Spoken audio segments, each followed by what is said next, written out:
Kaya sobrang irritatable. Irritatable? Ate, another budol. Ate, alam mo ba, isa sa mga kinaiinisan ko, sa buhok ko, chismis na naman hanap mo, Kinaiinisan ko sa buhok ko, ate, yung mga baby hair ko dyan.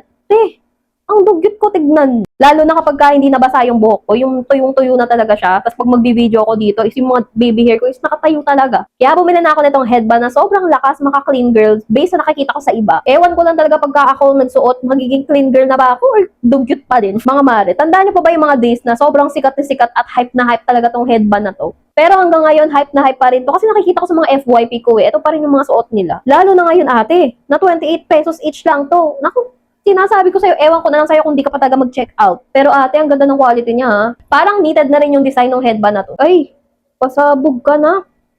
Ang ganda. Ba't naman hindi ako na-inform na lakas pala maka-fresh nito sa hair? Ate, iba pala ang atake kapag ka naka-headband ka dyan. Taray, lakas maka...